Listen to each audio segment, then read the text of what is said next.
Onde foi que eu errei? Sarashiva, capítulo 15. A falta de comunicação. A comunicação é uma arte. A arte de se fazer entender, a arte da transmissão, a arte de transmitir entendimento, de transmitir um pensamento, de transmitir um raciocínio, a arte de formar, preparar mentes, a arte de ensinar. As pessoas que aprendem a se comunicar bem levam a mensagem aos confins da terra, não há limites para elas.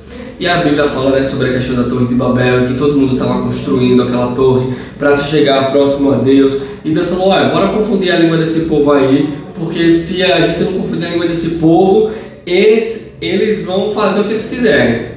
Então Deus chega lá, tu vai falar inglês, tu vai falar italiano, tu vai falar árabe. E dali surgiram as línguas. Tudo começou na Torre de Babel. E desde o começo, desde o princípio dos tempos, o diabo investiu pesado contra a nossa comunicação. Ele sempre investiu em destruir a nossa comunicação com Deus, conosco mesmo e uns com os outros. E a gente pode ver lá do Jardim do Éden, Satanás, ele conseguiu destruir naquele momento a comunicação de Adão com Deus, da comunicação de Adão com ele mesmo, porque como é que você pode chegar naquela situação estando num momento e num ambiente onde tudo era perfeito? O Jardim do Éden era perfeito, todos os dias você se encontrava com o próprio Deus. E a sua comunicação com Eva também, porque ele começou a apontar para ela: epa, foi a mulher que tu me deste. Não era nem mais a minha esposa, a mulher com quem eu deito, a mulher que tu me deste. Ou seja, eu não queria não. Então o diabo desde o começo ele trabalha para que a comunicação nos relacionamentos, sejam eles de marido e mulher, pais e filhos, amigos, irmãos, ela seja comprometida. Porque uma vez que a comunicação é comprometida, é só ladeira abaixo. Porque as pessoas elas têm preguiça de se comunicar, na verdade elas não conseguem dominar essa arte de se comunicar, falam por parábolas ou falam em trechos, falam de maneira quebrada, querem que o outro entenda e depois quando há uma falha na comunicação, vão acumulando essa falha de comunicação, essa falta de comunicação assertiva e chega um momento em que cada um vai para um canto. Um dos significados da palavra diabo é aquele que entra no meio. Ele inventou as meias verdades, ele é o pai da mentira. Então Satanás ele quer chegar só numa palavrinha que foi usada errado, numa expressão que foi de uma maneira errada para ficar ligado, né, pessoal? A pessoa disse isso, a pessoa falou essa palavra. Tu acha que é isso mesmo? Você acha que você merecia ouvir essas palavras?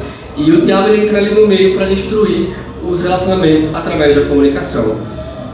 Tem gente que não se comunica bem nem consigo mesmo, não sabe nem o que quer, nem o que realmente precisa, não se entende, não entende nem o que se passa na própria cabeça, não entende seus próprios pensamentos, a cabeça da pessoa é confusa, ou seja, emocionalmente não há uma boa comunicação nem consigo mesmo. A pessoa ela não tem uma definição, uma clareza em sua mente do que quer fazer da vida, ou de que caminho quer seguir, ou de coisas triviais, o que eu gosto no meu tempo livre de fazer, o que eu gosto de fazer no meu tempo livre, e por aí vai. São exemplos assim para vocês terem uma noção. Nós precisamos conversar conosco, nós precisamos, uma coisa que a Joyce Meyer sempre fala, todas as vezes que você estiver se sentindo com raiva, frustrado, você se pergunta, por que eu estou assim? De onde é que está vindo esse sentimento? Porque quando você começa a se questionar por que eu estou assim, por que eu estou sentindo isso, você começa a rastrear de onde veio esse pensamento, você começa a identificar quais são as situações que te despertam aquele determinado sentimento, aquele pensamento, quais são as pessoas que te trazem o mal-estar ou bem-estar, porque isso serve tanto para as coisas boas quanto para as coisas negativas que acontecem com a gente. A nossa alma ela é terrivelmente influenciada pelo mundo externo. Por isso que é muito necessário a gente fazer esse rastreio para quando a gente vê algo no mundo externo, a gente já se preparar, se precaver, porque senão é só ladeira abaixo. Quando uma pessoa está ferida, enferma na alma, parece que a comunicação dentro dela é meio que cortada. Você não sabe, estou com raiva, por que está com raiva? Não sei. Eu estou triste, por que tá? Não sei. Então você fica cheio de emoções, mas com poucas respostas dentro de si. Uma pessoa curada na alma está com o coração cheio de cura e de perdão. Essa pessoa fala coisas boas porque seu coração está cheio de coisas boas. A palavra coração na Bíblia geralmente se refere à alma. ou seja, as nossas vontades, desejos, a nossa mente. E é por isso que a palavra diz em Jeremias 17:9, que mais enganoso que todas as coisas é o coração, e desesperadamente corrupto, quem o conhecerá? Nós precisamos ter muito cuidado com os nossos pensamentos, porque os nossos pensamentos são o que gera a nossa vontade. Como já dizia Freud, se não me engano, o pensamento é um ensaio da ação. Então, antes de você agir alguma coisa, ali, eu estava ali no seu consciente, no seu inconsciente, subconsciente, e ali, de tanto você ir fermentando aquilo, uma hora traz a ação. Se você não se entende, não vai se comunicar bem com ninguém. Se você não perdoa, também não vai conseguir se comunicar bem. Isso porque dentro de você tudo está confuso. Feridas, mágoas e falta de perdão deixam qualquer pessoa confusa, ainda que ela não tenha consciência disso. Mas a comunicação com as pessoas mais próximas dela, onde o relacionamento exige intimidade e amor, fica comprometida, porque a boca fala do que o coração está cheio. O ataque do diabo que recebemos da nossa comunicação é de acordo com o que nós somos em Deus, quem nós somos no mundo espiritual. O que você é o que acontece, né? Aqui ela vai falando sobre como é importante nós termos essa consciência das nossas palavras e dos nossos sentimentos, porque é um ligado ao outro. O que você é, a pessoa que você é, sempre falará mais alto daquilo que você faz. E aqui nessa parte ela vai falar sobre a importância de você ser coerente com as suas palavras. Também não adianta você ter uma comunicação assertiva, uma comunicação direta, sendo que aquilo que você faz é totalmente oposto daquilo que você... Não, aquilo que você fala é totalmente oposto daquilo que você faz. Em um dos capítulos ela diz o seguinte: talvez a dificuldade que você tenha com os seus filhos, talvez seja porque aquilo que você faz grita mais alto do que aquilo que você fala. Quanto maior você for, mais peso terão as suas palavras, pois quem tem o caráter de Cristo tem autoridade para ligar e desligar tudo no mundo espiritual. E nós precisamos nos esforçar na nossa comunicação, principalmente com aquelas pessoas em que nós precisamos conviver todos os dias. E o diabo, ele faz de tudo para mudar a compreensão das palavras. Às vezes você fala uma palavra, a outra pessoa escuta outra, e isso acontece muitas vezes de uma forma sobrenatural. Fala, meu Deus, eu falei assim, claro, em bom som, e a pessoa escutou isso, como é que é possível? Muitas vezes o inimigo se infiltra para poder destruir os relacionamentos. E outra coisa que é necessário em relação à comunicação, não é somente aquilo que você fala, mas é também como você fala. Porque se você grita, por exemplo, eu te amo, sei lá, você grita, eu te amo, ou você fala, oh meu Deus, você é tão imbecil, o que acontece? Eu estou usando um exemplo tosco aqui, né? Mas muitas vezes as palavras corretas ditas de uma forma errada traz um efeito que você não esperava. Porque se você ficar berrando, tem até um provérbio que fala que a bênção dada aos gritos é uma coisa assim, que fala sobre essa questão de você fazer da forma errada as palavras corretas. Você tem a comunicação correta do que você quer falar, mas a maneira como você fala muitas vezes expressa raiva, ira, indignação. Às vezes você não está nem estressado, mas a maneira como você falou faz parecer para as outras pessoas que você, poxa, está zangado, calma. Por isso que é muito importante. Por isso que é muito importante os pais chegarem para os filhos e pensarem não somente no que falar, mas como também na forma. Aí ela falou, uma situação muito comum da falta de comunicação entre pais e filhos é quando o filho, por volta dos 14 anos, pede pela primeira vez para viajar com os amigos. Os pais ficam temerosos em deixá-lo ir e dizem não. O não deles representa o cuidado deles, o zelo, o amor pelo filho.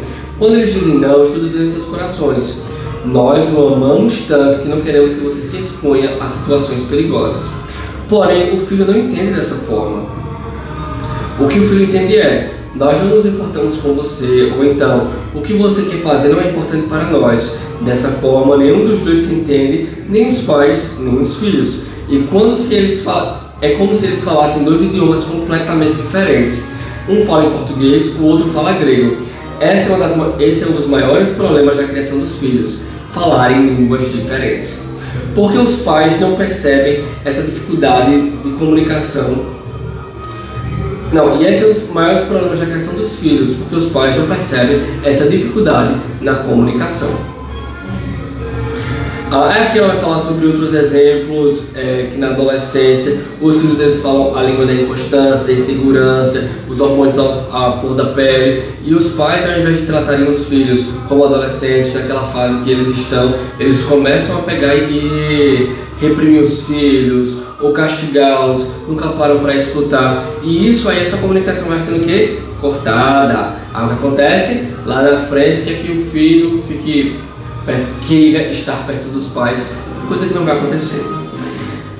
E uma coisa que a gente precisa entender em relação à vida, em relação à criação dos nossos filhos, é que vai dar trabalho, e muito trabalho. Se não está dando trabalho, uma coisa está errada, é igual ao Pilates. Se está fácil, é porque está fazendo errado. E isso não significa errado no sentido, difícil no sentido de que seus filhos eles vão ser extremamente obedientes ou perturbas, coisas assim. Mas significa que vai dar trabalho para você se comunicar, sentar, porque os pais têm as tarefas do dia, têm o trabalho, têm que voltar em casa. E só o simples fato de ter que sentar, parar para conversar com o filho, isso leva energia, isso dá trabalho, mas crescer dói, ser adulto dói, ser pai dói, a vida dói, e nós precisamos saber que isso vai acontecer. Nós não podemos descontar nos nossos filhos frustrações nossas, porque os nossos filhos não pediram para nascer. Nós escolhemos ter filho. Não, mas o meu filho não foi planejado, eu não queria ter esse filho. Mas a partir do momento em que você entra no ato sexual, você sabe que corre o risco. Não, mas é feito com camisinha. Mesmo assim, não é 100%, existe o risco. Ou seja, você teve essa escolha, o seu filho não. Verdade difícil de engolir. Temos de nos esforçar para muitas coisas, e nós temos de ter disciplina. Nós só conseguiríamos ensinar um idioma a uma pessoa se primeiro conhecermos o idioma dela. Então, muito importante também é você saber a linguagem de amor do seu filho, por exemplo. Porque se você é uma pessoa que tem como linguagem de amor as palavras de afirmação, mas o seu filho, o toque físico, talvez você vai falar: meu filho, te amo, te amo, te amo, te amo, te amo, e não vai fazer o mesmo efeito que um colo, um abraço, um beijo. Então é necessário você entender qual idioma a pessoa com quem você está se relacionando fala. Na maioria das vezes, as pessoas elas têm dificuldade em aprender porque elas não têm paciência para isso. E enquanto pais, uma coisa que nós precisamos ter, e muito, e de cheio, é paciência. Nós precisamos lutar pela boa comunicação, esforçar-nos para ela, porque quem ama se esforça. Nunca deixe uma situação ruim, mal resolvida, até o dia seguinte. Não dê abertura para o inimigo, comunique-se. Uma coisa que a Sarah Shiva fala aqui, ela dizia na casa dela, para a filha dela, era o seguinte: olha, você pode fazer quase tudo aqui, você pode fazer tudo, logicamente, né, tudo que a ideia dela permitia. A única coisa que é proibida aqui nesta casa é não se comunicar. Porque ela falando, né, eu sabia que se eu não me comunicasse bem com a minha filha, algo daria errado ali, lá na frente. Porque se a comunicação entre mim e ela fosse quebrada, o que queria sobrar lá na frente? Enfim, é muito importante. E não somente com os filhos, né? Esse capítulo não apenas se restringe aos filhos, né? Tipo, a ideia, o princípio dele, mas pode ser usado para todos os relacionamentos. A comunicação é uma arte e nós precisamos domá-la, gerenciá-la de uma maneira eficaz. E é isso aí, pessoal. #SoloSucesso.